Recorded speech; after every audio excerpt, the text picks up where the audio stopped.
Welcome to LOTC Presents Black Glove Mysteries, where every other Friday we will take you on a journey through Italian cinema, specifically Giallo, but we reserve the right to take other avenues such as polizieschi, spaghetti westerns, Euro crime films. Either way, you will hear and now see us talk Italian cinema. This is episode 460, double 78. I'm your host, GregaMortis, along with Ian La Punelli Irza. And before I bring Ian in, happy 3-year anniversary as of January 5th for Black Glove Mysteries right here. Happy 3-year anniversary. Welcome, Ian. Yeah, I mean, it's awesome to have been here for 3 years. I still remember the first show that we did on Mario Bava's movie. Was it The Evil Eye? So Yep. yeah, it's been a lot of fun exploring different Italian genres and directors and stars we love in the past 3 years with you. So, and Absolutely. continue to do as throughout 2026 as well. For the anniversary months, I usually have a good, an idea that I bring up for something we haven't done. And I figured Neo Giallo was the way to go on that. Yeah, so the whole month of January is Neo Giallo Month. That's movies that's been in the 21st century. And this is going to be exciting, Ian. We picked 2 movies tonight. I do want to mention about our 3-year anniversary. Now, I mentioned a couple episodes or last episode about I was going to be working on our Letterboxd, mine, which is under GregaMortis. Just look up GregaMortis and you should be able to find us on Letterboxd. And I have made a list. So if you go over to list in GregaMortis, you can find Black Glove Mystery episodes. So every movie that we have reviewed right here on Black Glove Mysteries is now in that letterbox. So if you're like, hey, what have y'all reviewed without having to go through, however many episodes it's been, you can actually go to Letterbox, check it out. Okay. So trying to make it a little easy. So that was fun. It's always fun to have to go through every episode in and okay, we did this one, we did this one, we did this one. But it's better than writing it down, so it's all good. But tonight, we're super excited. We picked, like I said, 2 Neo Giallo films. One I had never seen, Ian, and one I thought I had never seen, but had. Abrakadabra, bam. This is from Cauldron Films release. Solid release. I wish there would have been some more features in it. We'll talk about that. But either way, Abrakadabra from 2018, I will be reviewing, and then Ian will be reviewing 2017's Cold Hell. And he can get into that one as well. So that is what we're talking about tonight. But I want to say Happy New Year. This is the brand new year, Ian. It's 2026 officially now. I got to remember to change that on the podcast, too, when we do our uploads. I'll have to remember that. But, man, I'm looking forward to 2026, Ian. Yeah, so am I. I think it's going to be a pretty fun year. I don't know what's out there. I haven't really looked what's coming out in terms of movies, but just as a year in general, I'm looking forward to it. I know that the movie Primate, I've been seeing some ads for Primate in 2026. That one's kind of a, ape gone wild. Killer ape. Yeah. And it looks kind of cool, man. So that one, Yep. but other than that, I've not done a lot of research either, to be honest. Pearl has done a couple posts over in the group page, but Neither have I. Hopefully I'll be surprised by whatever's there. absolutely. So I'm excited, man. 2026 is going to be fun. No telling where we'll go here with Black Glove, and I'm trying to work on a few things to, make the viewership here at YouTube a little different as well, Ian. Like maybe throw some trailers up for you guys and gals if I can figure that out with Zoom. I thought I figured it out. I kind of figured it out, but then it's kind of a little wonky. So we'll work on that on the side and try to have that going in the next few episodes anyways. But super exciting, man. Christmas is over. Black Friday sales are over. And now we're into the new year, and we'll see what kind of movies in 2026 are going to be released in, whether it's, Severin or Vinegar Syndrome or Cauldron or, Criterion, whoever. You'll know they'll put something out there that we want. They always do. They do. So yeah, I mean, it's hopefully it's surprising, but it would be nice if we get something from the directors we love. there's still some Diodato films and some Martino films out there that could be released. So I'm hoping Severin or maybe Cauldron surprises us with some of those. Maybe Cauldron, I'm always looking forward because it seems like Cauldron more so than any company releases something that I want because they don't do quite as many releases as the others, and that might be why. Where it's just like, okay, everything they release is pretty notable to me. Severin's been lacking a little bit in the Italian stuff, but they are giving other people what they want, which is nice. They're giving some they're doing a little bit more variety now. But I'm looking forward to whatever they throw our way. That's Italian genre cinema. I agree. I'm really hoping we've pretty much got it every year, but maybe Vinegar will give us another Forgotten Gialli Yeah, box that would set be this good. year. That Yeah. would be awesome. And yeah, I'm excited, man. Let's see what happens and go from there. I'm hoping Severin, like you said, does come back with some more Italian.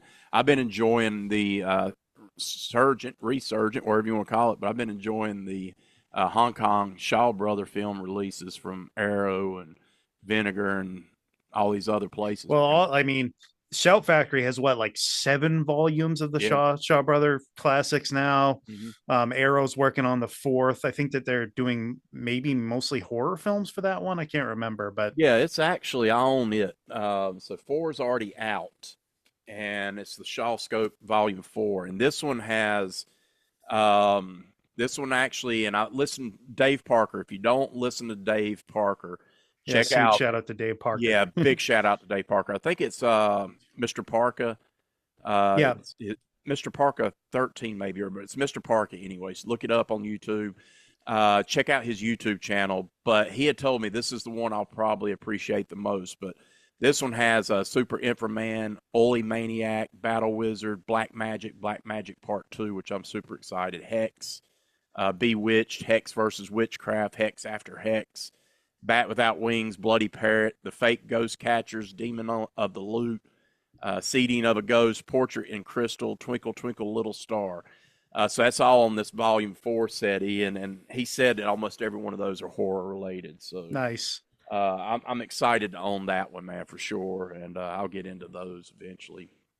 But super excited, man. There's some cool stuff out there. I cannot wait for 2026, man. More 4Ks. Give us some more videos.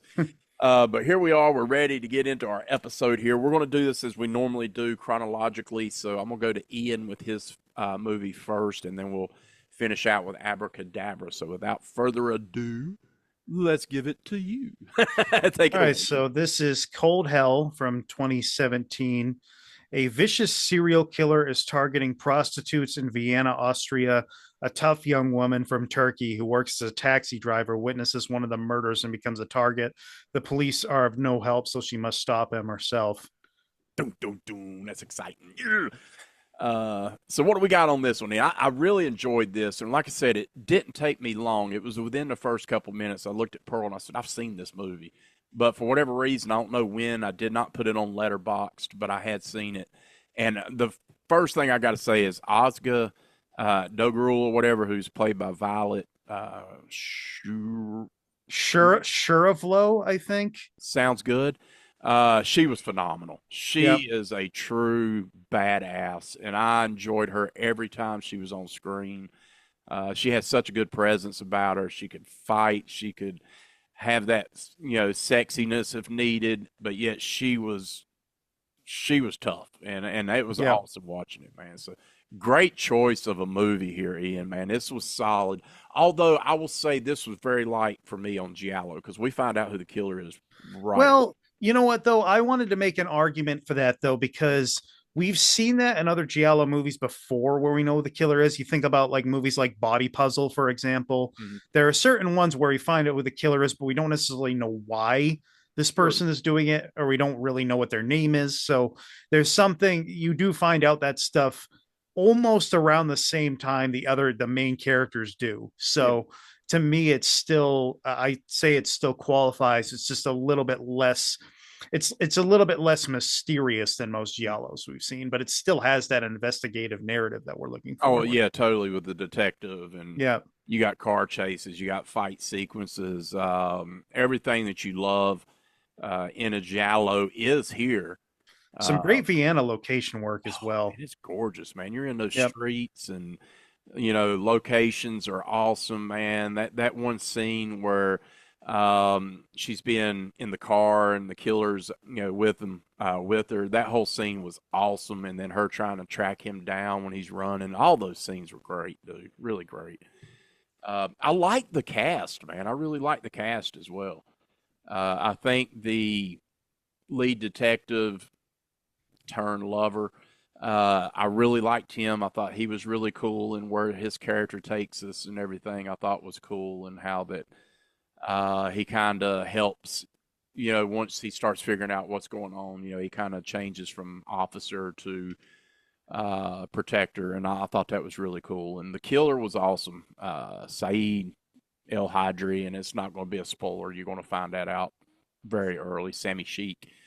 I thought he was cool. And where you find out, I won't say what he does, Ian. This is your movie to talk about, but I will say I like where they find out what he does for a living. I thought that was really cool.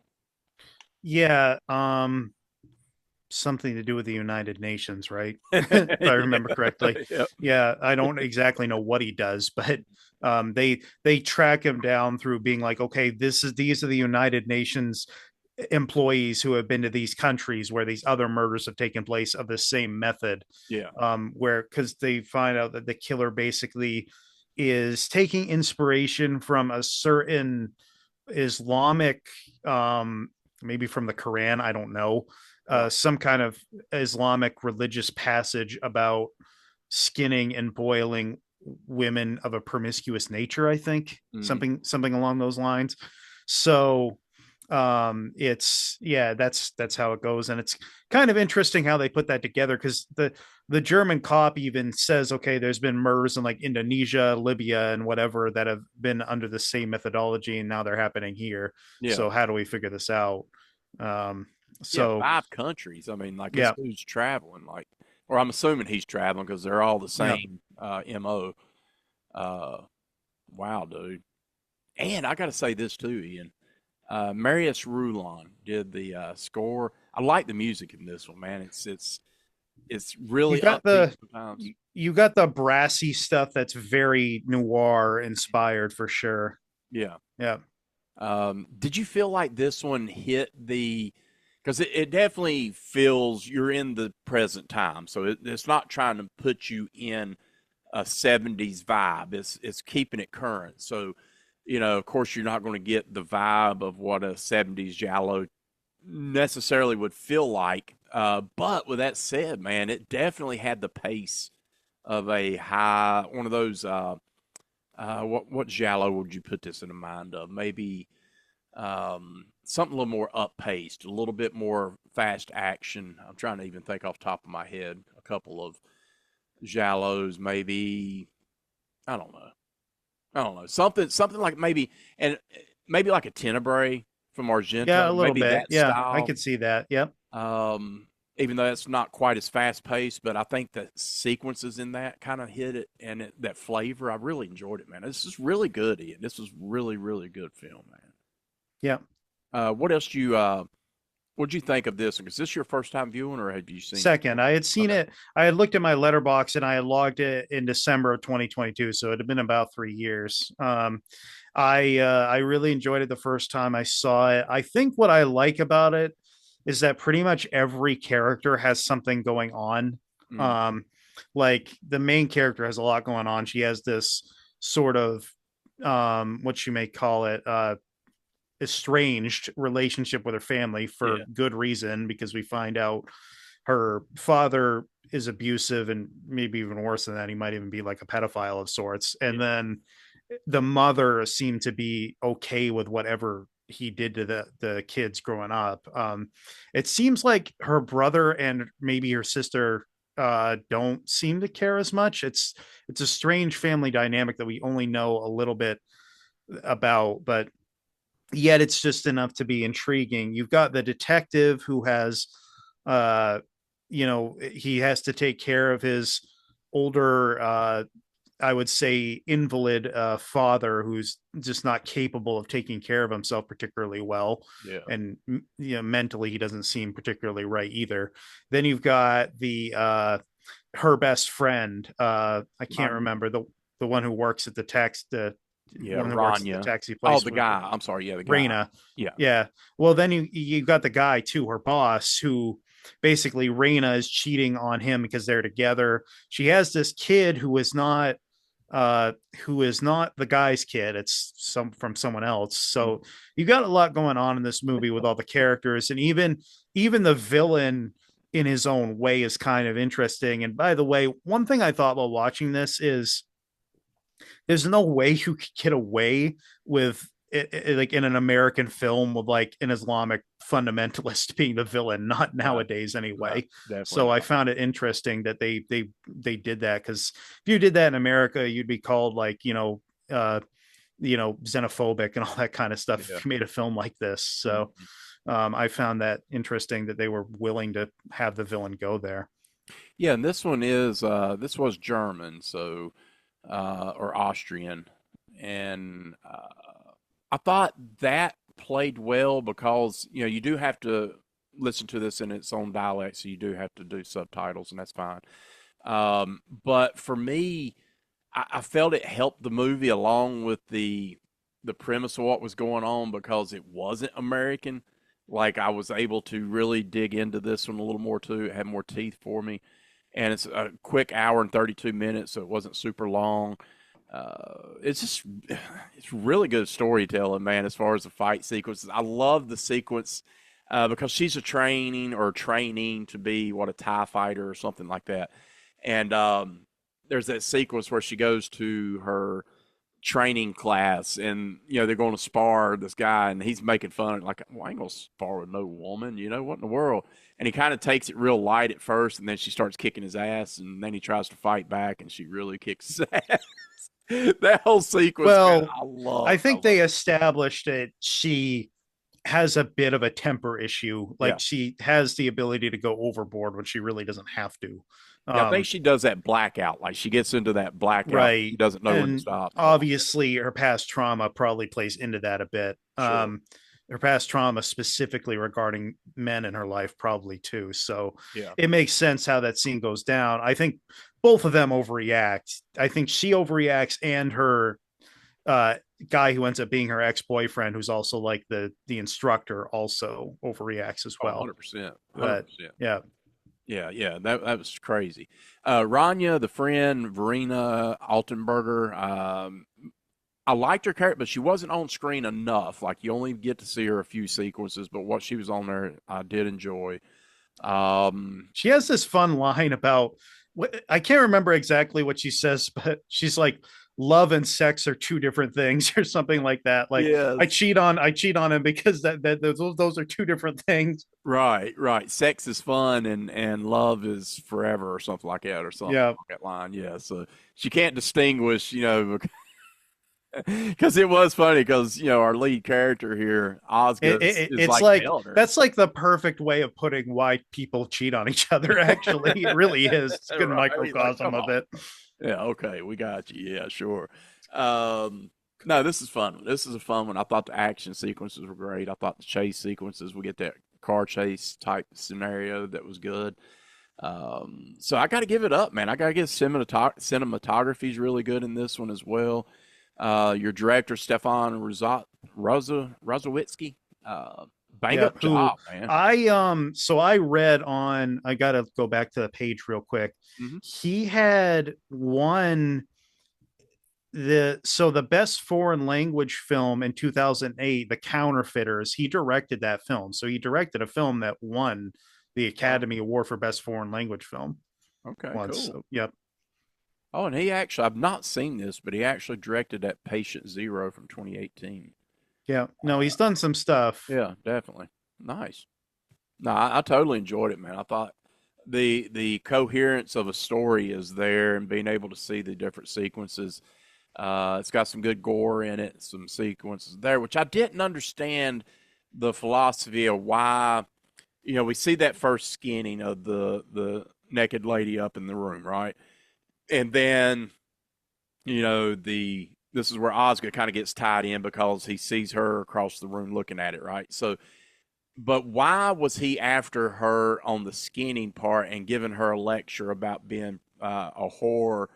Nothing that he had seen of her had put her in a prostitution way, other than maybe sleeping with the detective, but that's a regular love story. Yeah, but he didn't see that. Right. So So to me, it I didn't don't make sense. really, yeah, I don't really get that. I Yeah. mean, maybe, yeah, because she's No, not the one who has a kid. So nothing. any of that doesn't really make much It sense. don't. I was just like a Um, little confused on that one. Like, oh, you gotta repent, you know. And I'm sitting there like, but what has she done other than kick a bunch of dudes' asses that needed right. I mean, kicked obviously, I and mean, protect this little girl? I mean, if you're going for complete purity, yeah, the woman's not a virgin, fine. But right, you never witnessed that or saw it, so I don't know why you're addressing right, addressing that to her. yeah, That was one thing. One other thing, I thought about this a second time while I was watching it, and it's not like we needed it or need an explanation why it doesn't happen, but I'm like, why doesn't he attack her at the hospital? She's in the hospital for a yeah, decent amount of time. It's like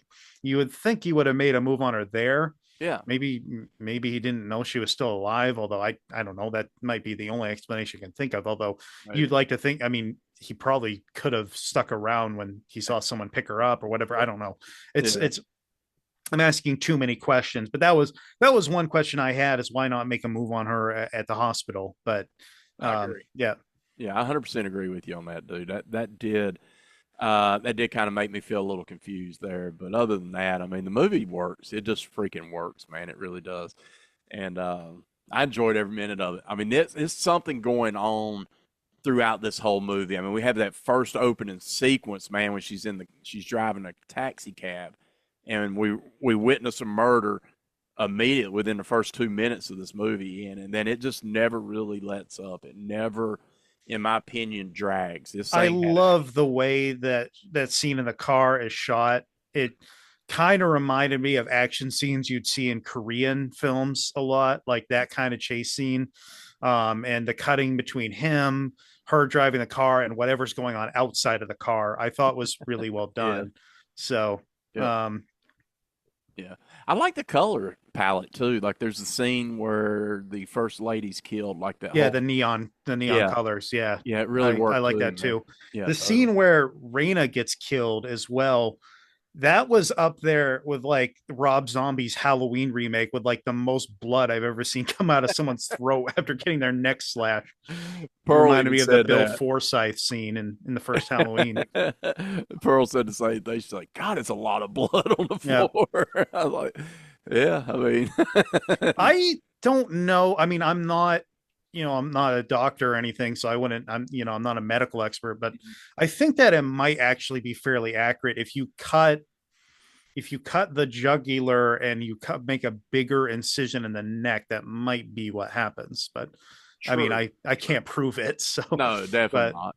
it It makes seems sense, accurate though. enough. Yeah. Yeah, I mean, how much blood does a body hold? I mean, it's quite a few, Right. whatever, and she was slit in the throat. So, like you said, if you hit the jugular, there's still air, so that's pumping Right. with your heart rate until you completely pass. So, I mean, yeah, I could see it being that much, and there's no carpet there to hold it. So, here we go trying to be technical. Okay, there's a Now, and I kind of like the fact too that he didn't know the difference, because he only saw her from a distance, yeah, so it makes sense that when he kills her, he's like, oh, that's not the right person. When he sees Ozga on the badge or whatever, he's like, oh, okay, that's the right person. But yeah. What a yeah, bad timing to wear somebody else's coat, dude. What a yeah. bad, like, damn.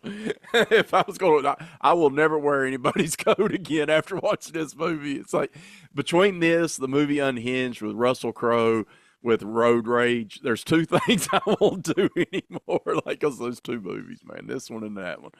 Oh my God. But good stuff here, Ian.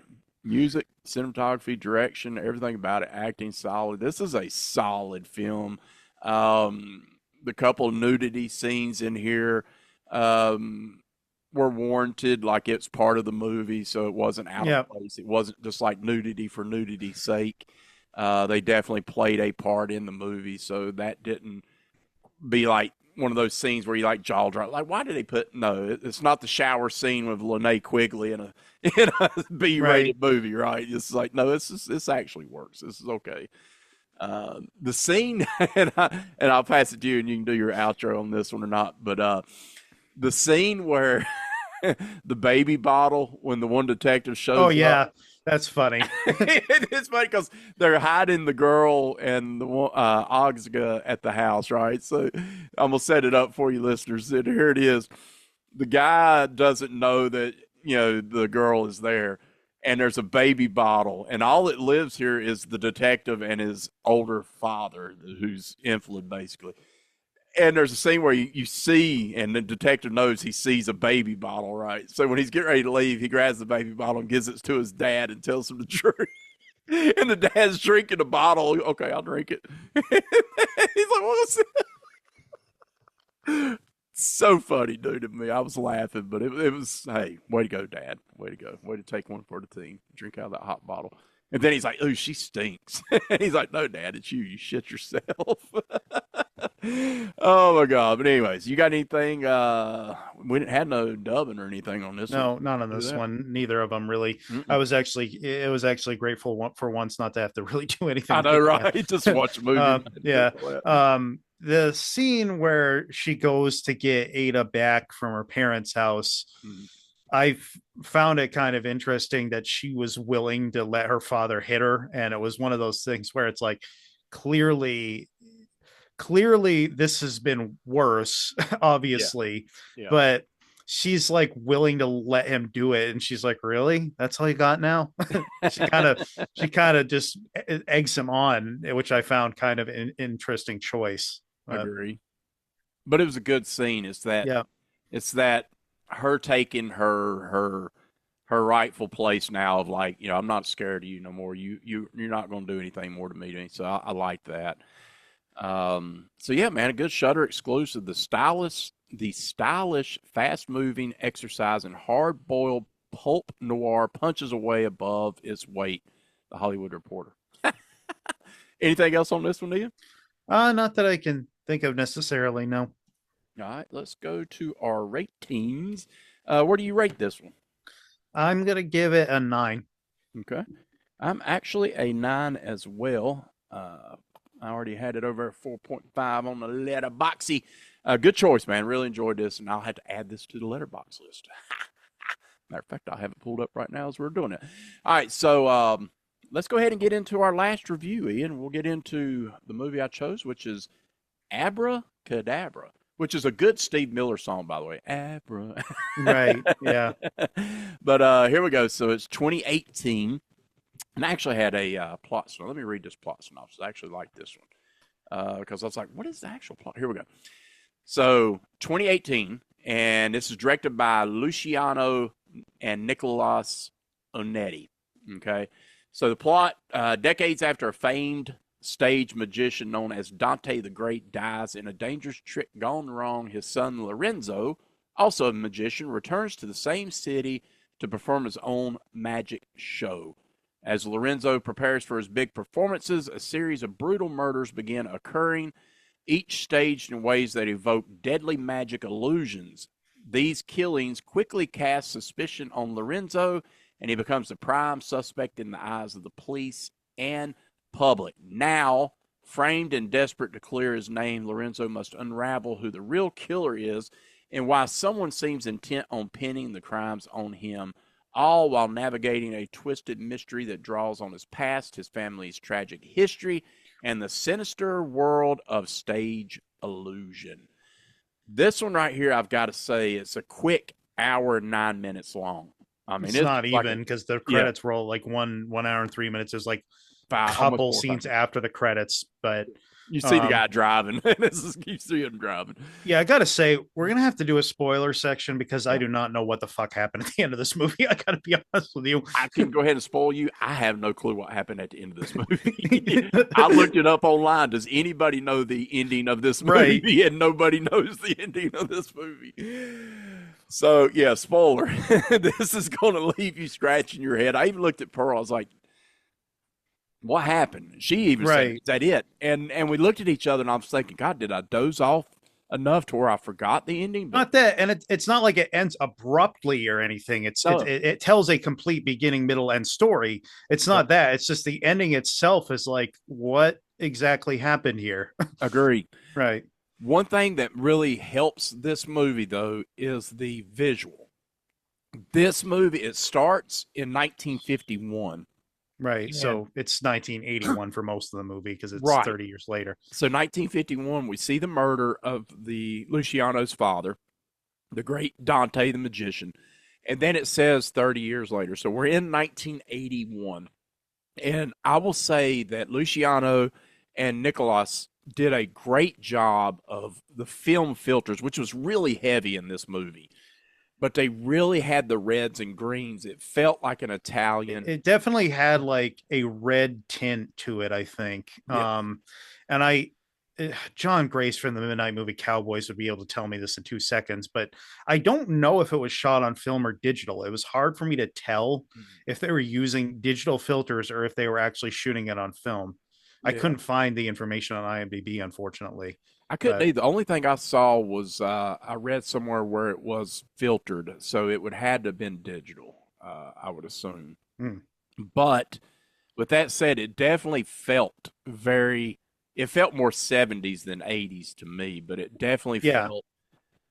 It felt a giallo feel to me, and even Pearl, when we was watching Cold Hell, and I mentioned to her that this was filmed in 2018, she even thought it was in a 70s uh, film. So they right. definitely nailed that. And I thought the music, which was done by Luciano himself and Eddie, who I guess I've read that he does a lot of scores. I guess they're very independent, do everything on their Well, own time. there was a lot of variety to the music. It wasn't like one track was being used over and over again. Yeah. There was a lot of variety to it, and there was a lot of music in the movie, mainly because it's so style over substance that you kind of need the music. It wouldn't work without it. So 100%. if there was some music, if there were some of these scenes without music, it would not have been as Oh, yeah. good. Oh, So 100%. so 100%. you definitely needed it for some of those scenes to add something to them. Because this certainly is a very style over substance movie, but not in a bad way. You still get enough with a story to keep you interested, and it's not badly paced or anything either. I mean, No. it's only an hour long, so how could it really be that badly paced? Yeah. Um, so, and I like the idea that we focus on this magician, and it's like there is an element even before what happens at the end of like what's really going on here. Like, is this an illusion? Like, Yeah. because like you see that scene where like you have that weird threesome scene that happens, and then the next day it looks like someone's dead, and then the Yeah. other woman who was there is nowhere to be found. So what is Nope. like, it's like, what's going on here? And Agreed. there's a lot of that throughout this movie. And I mean, I even like they showed early on that he has some charisma, that the Mancini character has some charisma when he's doing the whole when he has a magic show, and he does the whole thing with the circles and the diamonds and Yeah. then he talks about Japan, and he's like geishas and samurais, and I can't remember what the third thing was, but he's like they should never be, all three should never be combined at the same time or something like that. So he has some charisma, which makes him kind of an interesting character. Yeah. I like the scene where he goes to the library too. There was some humor there where the librarian didn't know who he was, but she says, "Oh, this magician's been killing people," or whatever. I like, yeah, and Lorenzo German Badino is the name. And I did like his character. I did like the whole magician side of things. I did like it. And did you in your head do the circle diamond? I did a little bit. I was like trying to figure out. I mean, I was with someone with ADHD. It's kind of hard to remember that many steps at once, but I was trying to, yeah. And it was like every time I'd look at one or the other, you had that like weird effect, right? Like where Yeah. it had that like weird effect on your eyes where it kind of like blurred together. So it was kind of interesting watching it as it was happening. Yeah, it Um, 100%, man. I did it and it came out to the one and I was like, how'd he do it? But then I started in my head, okay, this is a magician. This is a magic trick. And what it is now, I'm not a magician or a magic guy at all, but I will say what it is the way that the diamonds and the circles and the colors are set, no matter which one you pick, it will always be that certain circle because of the way that he's the telling, red okay, then you circle. got to go Yep. to the next diamond. So the way they're set, it's a guarantee. It's a You're not process of elimination. exactly. It's always going to be so. But when it first did, I was like, damn, boy, he was good. He got me. I was like, damn it. But anyway, but German, I thought he done really good, man. I really enjoyed him as Lorenzo. And then you got Antonella, who was the sidekick, who's played by Maria Eugenia Rajan. Um, Here's the thing. It did have some gore in it. We do see some murders. We do have a J&B bottle. This one definitely is a giallo. It definitely feels giallo. The only problem was the ending. That ending just fell flat because I have still no clue. And there are some giallos that do that. So don't get me wrong. This is not something. Yeah, it's not Yeah. the only time we've seen this, but Yeah. it's almost like there's too many layers at the ending. There's too many layers to peel apart, I think.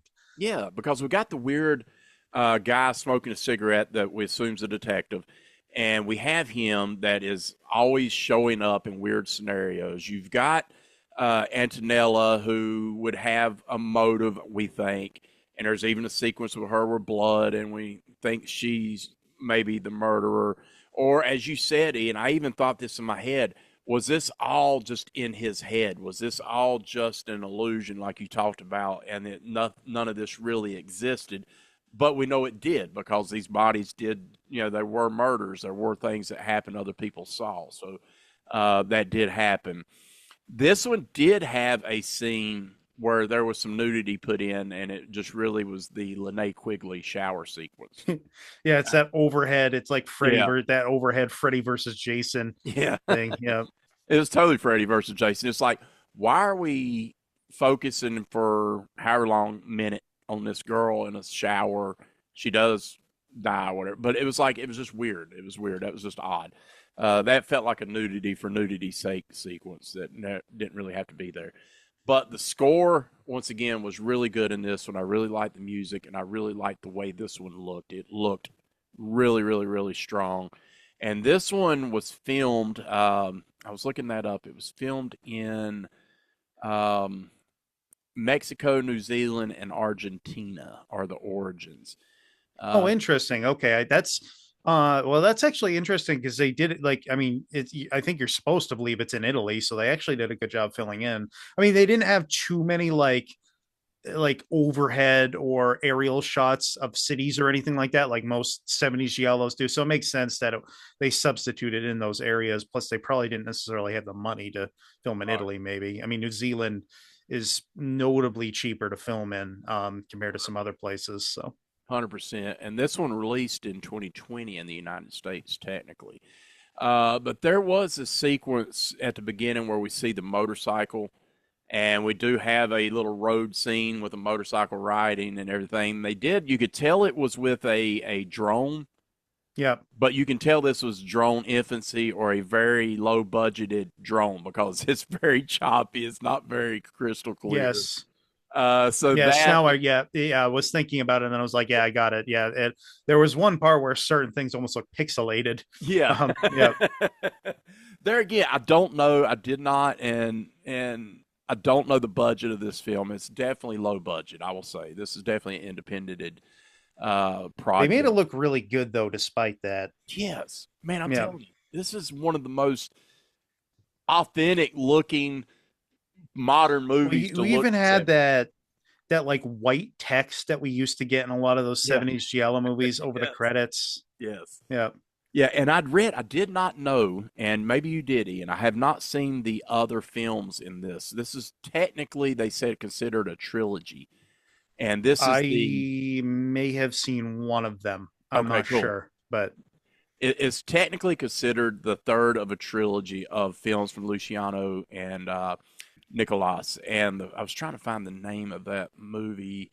Um, okay, so the movies were Sono Profondo from 2013, as well as Francesca from 2015, and then this one. But I did read that they have nothing to do with characters.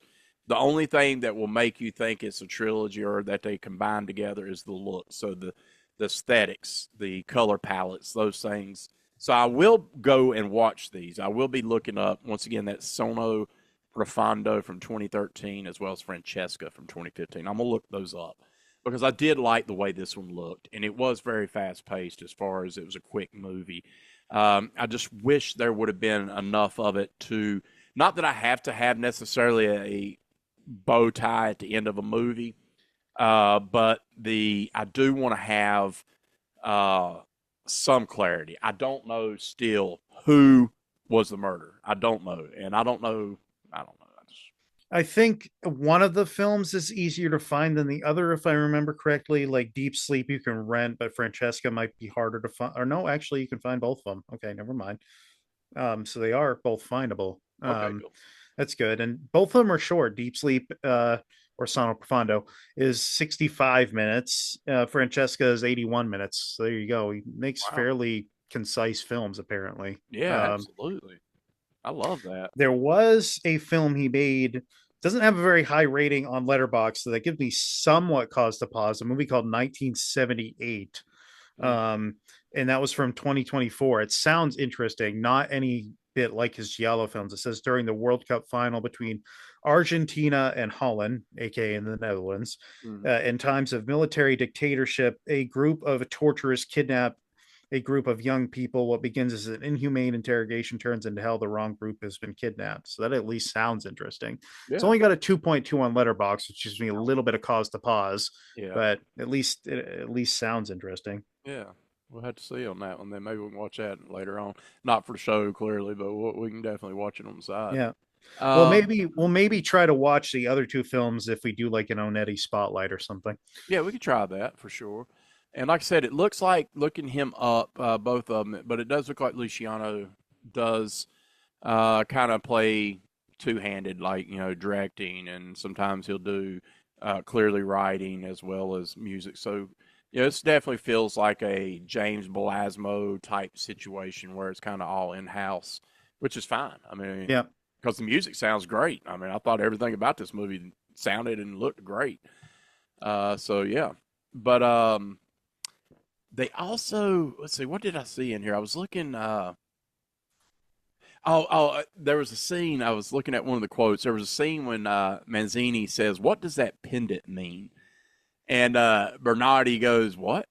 You don't know what it means?" So it's true. It's true. They brainwashed you in there. It's like, wait, what are you talking about? It's just a pendant. Like, what are we getting all technical about this thing, man? But anyway, fun movie. Could have been a lot better. I think overall it was. I didn't get upset. I was just a little let down by the ending. I think the ending not sticking is why my rating is going to be a little bit lower than I would have been on this one. Um, just because of the fact that I'm scratching my head in. Spoiler, there's no ending. There's no like decisive, this is what happened, like, Lorenzo did it or this No, guy there's just said. like I said, there's too many layers to it. Like when you think it's one thing, another thing will be there and surprise you, and you'll be like, okay, no, that's not what I thought it was. So Yeah. you're left figuring out too many possibilities, I think. I did like too that the killer was killing people in a way a magician would kill people, right? Like you have the whole thing with the what do you call it, the knives in the mask, where he's Yeah. putting all the knives in like The yeah, box. Yeah. yeah, and then you have the guillotine thing with the other woman. So I thought that that was cool. So the woman from the shower, by the way, who ends up getting killed, is Yeah. she the one that we see at the magic show, getting all the close-ups on her because she had that blue eyeliner on or eyeshadow? Is that her? I thought it was, but I don't think it was. I Okay, know I who you're thought it talking was, about. but I'm Yeah, not it could have entirely been, sure. but I don't know that. And I don't even know if well, they didn't give her a name, so I don't know to look it up. Right. That was her. I'd have to go back and just really look at the face. I only saw the body, and then it's like, where's the face? So I'm not sure. It was Giovanni Spatricia, Clara Kovacic, who was the main, what her name is, but I don't know. I don't know. That'd be interesting. I'd like to go back and check it out. I will watch this again, so I would definitely check it out. Yeah, I will. I probably will too. I kind of wish there was like a commentary on it. It would be cool if they had gotten someone like a Troy Howarth or one of those people to do a commentary on it. But I thought, I mean, I will definitely give it another shot at some point. I mean, this was my second time watching it. I watched it, Okay. like I said, a few years ago, probably. So Did I did like it. okay? Do you know if Troy has done any work with Cauldron? I'm assuming he has. Um, I'm trying to think. Did he? I can't remember if he did the Convoy Busters commentary. I think there was someone who did the Convoy Busters commentary. I don't know if you had that version of it. I think you I had the DVD don't version I actually gave have you. the DVD Yeah. version of that one. I would have to find out. But I know our friend of the show, Eric Zaldivar, did the commentary for the Franco Nero movie they did. Now, Okay. why am I having a hard time remembering the name of the movie? But I would have to look at my Cauldron DVDs. Someone must have did one for Rico, Yeah. Rico the Mean Machine. I'm not sure. Who did Contraband? I feel like I think he did do that one yeah, I actually. feel like Contraband. Yeah, Troy Howard. Yeah, okay. Yep. So they have worked with Cauldron. So I was just curious. Abracadabra might have been one of their very early releases too. It So was. It yeah, was. And Cauldron's one that you mentioned about how they don't release as many releases. I mean, they'll probably only do what, three, four in a year. yeah. Very limited. So that's one that I really want to get all their releases and just have them all and just have the whole And they're complete not bad collection. with pricing either, truth be No, they're told. Their really, really pricing's not cheap. bad compared to Vinegar Syndrome, Severin, Yeah. or definitely Shout Factory nowadays. Yeah, and they actually had sales during Black Friday like these, not Abracadabra. Abracadabra's sold out, so this is a little bit more harder to get a hold of them now. But like Rat Man and those were like $9.99 Yeah, they on do. Blu-ray. They don't price themselves out compared to some of these other labels. So Yep. So the only thing I will say about this release for Abracadabra, we'll get to our ratings. It only has a behind the scenes featurette, and it's called what was it called? Something Raw. Um, Abracadabra Raw or something Raw is the name of it. It's a little over 11 minutes long. I did watch it, and it's just behind the scenes stuff. And I don't. Did you get a chance to watch it, Ian? no, Here's the thing: they were showing a lot of the scenes, of course, of our main character Lorenzo, and he is a very grumpy guy, or they're very grumpy on set because some of the sequences they're asking him to do certain scenes, and there's one where he's doing the swords in the box fight or the sequence, and he keeps trying to put the sword in, and I can't understand they're talking in different dialects, so I don't know, and it's not subtitled. But you can see he's getting frustrated. He's trying to put it in. And he keeps yelling at him, like, la, la, la, la, and he does it again. He's like, la, la, la, la. And there's a lot of that in these scenes where he's like yelling and getting mad. You can tell he's like visibly mad at these directors of what they want. And I thought it was hilarious. But they did show some of the secret, the bathtub scene where he has the cards over him. They kind of showed the behind the scenes of that and some other stuff. So it's kind of fun. But watching him have to get a certain scene was funny because he seemed to be very upset on certain sequences, like like, why are you making me do this, or it ain't working right, or you buffoons, like it's don't roll, or it's funny.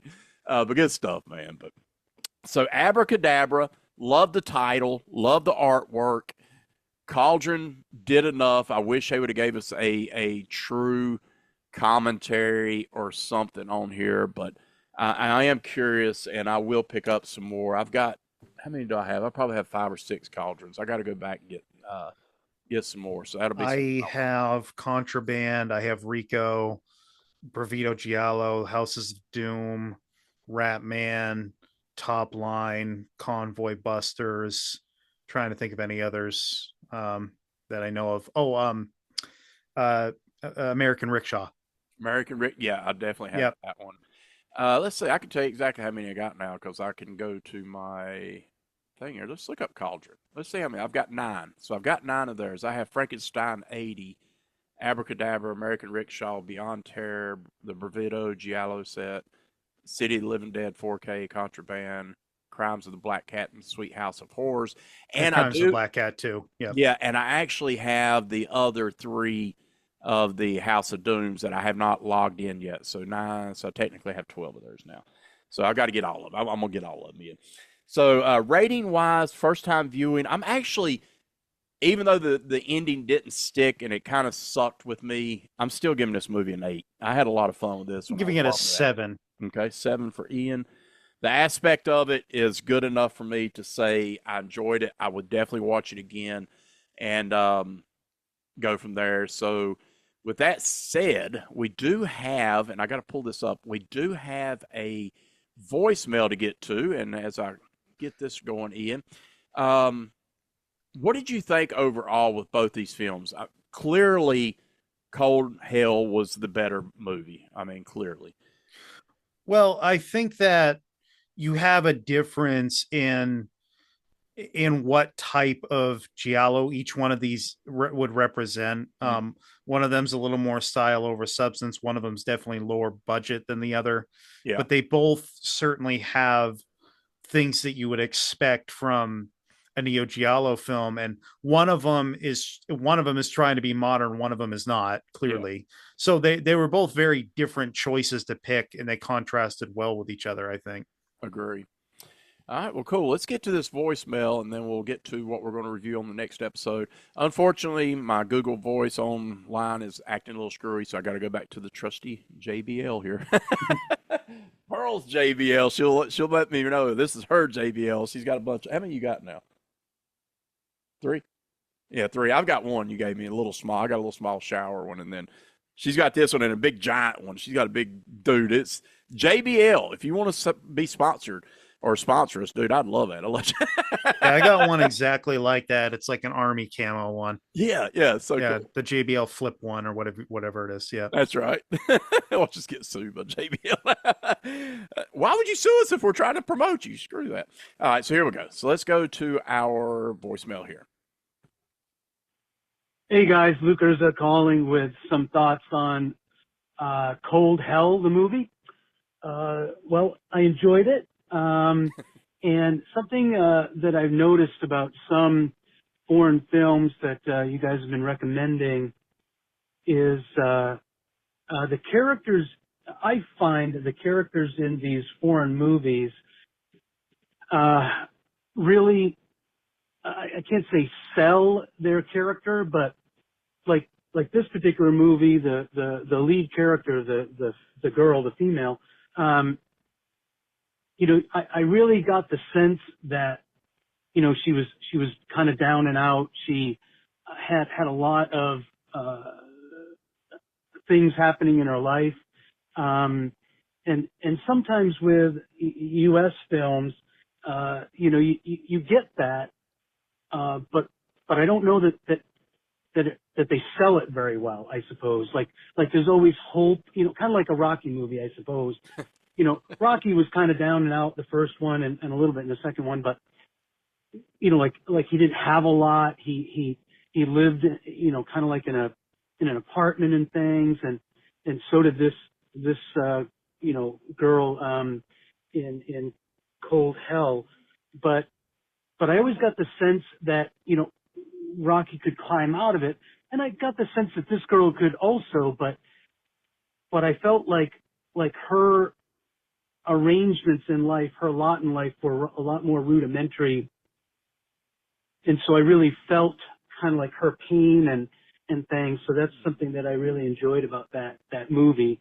And then another observation would be, I thought the detective in the movie was pretty generous in having her stay with him, and the little girl Ada stay with him.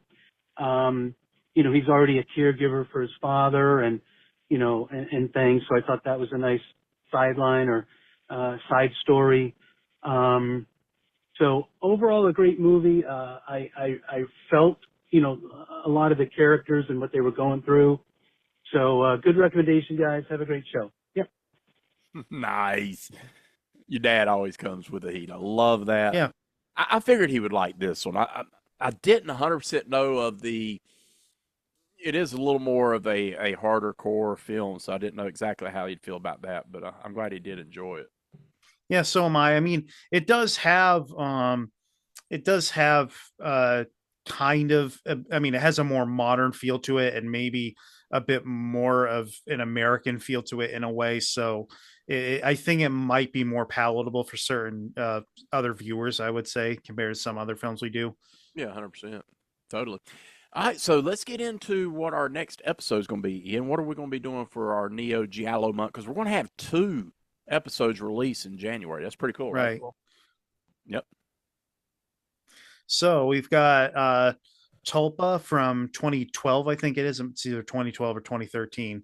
And then we got Dario Argento's Dark Glasses. Dark Glasses. Yeah. I have not even opened mine yet. I've seen it 3 times, but yeah. So Dark Glasses. on Blu-ray from RLJE Films, which is Shudder's production company or release company, distribution. One of their few, they don't release a lot of Blu-rays, and I'm glad we own that one. So Yeah. I can't wait to watch it on Blu-ray because I haven't even I'd watched it twice on YouTube or on Shudder. I mean, Yeah, I think I'd watch it 2 or 3 times on there as well. so it looks like just behind the scenes, though. I haven't looked into the Blu-ray. I don't think they have evidently any kind of commentary or anything. But anyways, so super fun episode coming up. Tupa and Dark Glasses. So if you want to follow along with us, go ahead and watch those 2 films so you kind of know what we're talking Tulpa about. you can find on Tubi, Dark Glasses, Shudder. There you go. Perfect. And it'll stay on Shudder as long as, because it's an exclusive. So I don't. Yeah, I mean they don't always keep the rights to those things. They didn't keep the rights to Cold Hell. So True. so sometimes they lose the rights to certain things, but it's there for now. Yeah, pick it up on Blu-ray. It's Dario Argento, man. Modern Dario Argento, man, which was Probably the best movie he's made since Sleepless. Yeah, 100%. And some people might consider it better than Sleepless. I don't, but it's close. It was a good coming out movie. Better than The Card Player. It's better than Do You Like Hitchcock? I think I might like Peltz more if we're talking Masters of Horror. Okay. And I might like Jennifer more as well if we're including those. It's Jennifer definitely better than Giallo and definitely better than Dracula. Definitely better than Giallo. Literally anything is better than Giallo. I have still not opened this one. I have still not watched. Is that Giallo. a DVD? Yes. I have a DVD. I haven't even bought the Blu-ray of it. I bought it on a DVD just so I could watch it. I care. Yeah. It was like $8, and that was $8 too many. That's why I have not upgraded this, because I've heard so much bad stuff. I've still not brought myself to watch it. Maybe ask Dave Z why he likes it, because I think he likes it a little bit more than most. I think if I remember correctly on Moods' show, he was like the only one who gave it like at least a 5 or something. Yeah. I can't remember how high he gave it. I mean, I will be fair to it in terms of he tries to do something different with it, but for me it doesn't work. And Adrian Brody is horrible in it. It is a bad performance by Adrian Brody, who is a good actor, an objectively good actor. But yeah. Poor thing. All right. Well, that is the episode tonight. I want to thank each and every one of you for tuning in. If you have not subscribed to the channel, hit that subscribe button.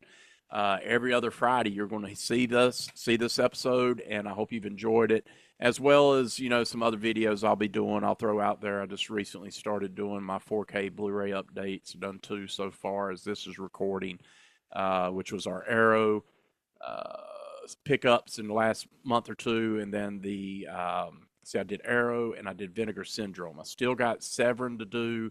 I still have, I'm going to put Cauldron, Criterion, and Eureka. I'm going to put them all in one lump.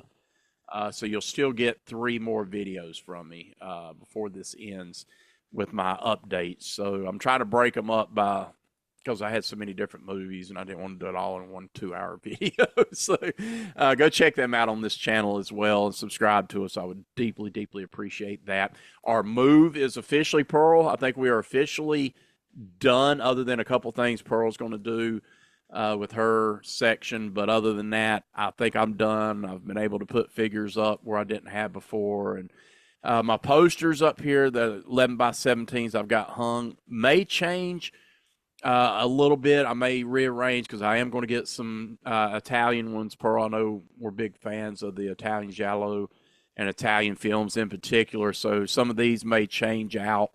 Some of my slashers may go on other walls and stuff, but regardless, man, I feel good, Ian, that we finally I'm finally breathing a little bit. I've got some of my movies up now, so I'm like, okay, all right, I'm getting there. But yeah, it's been a pain in the ass for 2 weeks. Yeah. Don't move if you don't have to. It's not, and I had a fairly limited number of things to move when I moved, but even still, it's difficult. It's a pain in the ass. So with that said, we're going to get out here once again. Cold Hell 2017, Abrakadabra 2018. That is there. Go to Letterboxd, go to GregaMortis, subscribe, or not subscribe, just hit the follow. And you can see our list of movies we've already done on Black Glove Mysteries. Follow Ian as well. If you go to landofthecreeps.blogspot.com, go to the show note, click the actual show note for this episode, and go to the bottom. You'll see our links on there, and all our links are there. You letterboxed and all that stuff. But Ian, as we close it out, what you got for final thoughts? Well, as you said, you can find stuff on the show notes. You can add me on Facebook or Letterboxd by typing in my name, Blue Sky, Twitter or X, and Instagram. I am at Irzanomics. I wanted to give a shout out to the Subjective Perspective Collective, which is Darren and Dirk, because they gave me a shout out a few weeks ago when they had Richard Schmidt on as a guest to do Caliber 9, The Boss, and Rulers of the City. So 3 Fernando de Leo films. I'll just go over the last few episodes they've done. They did the Omen franchise a couple weeks ago. They did Black Christmas 1974 about a week ago, sometime around Christmas time. And then on January 3rd, they're supposed to be doing Argento's Animal trilogy. So shout out to them. Yeah, great show, man. Yeah. It's super fun to watch, and I got to get with them to figure out this daggone Zoom thing. Zoom thing. They have such a good presentation because they do that, that hard rock music with the Eurocrypt every time, and they always have a nice montage of whatever movies they're covering. So they do a great job there with their presentation, similar to Dave Parker, who does all those great Dave Parker has all those great intros for whatever year he's doing in horror, right? Whether it's 1982 or 83, he always comes up with a great sort of video intro for all of those years. So some people on these, I don't know how they do it. These people with their video editing on YouTube, they do such a great job.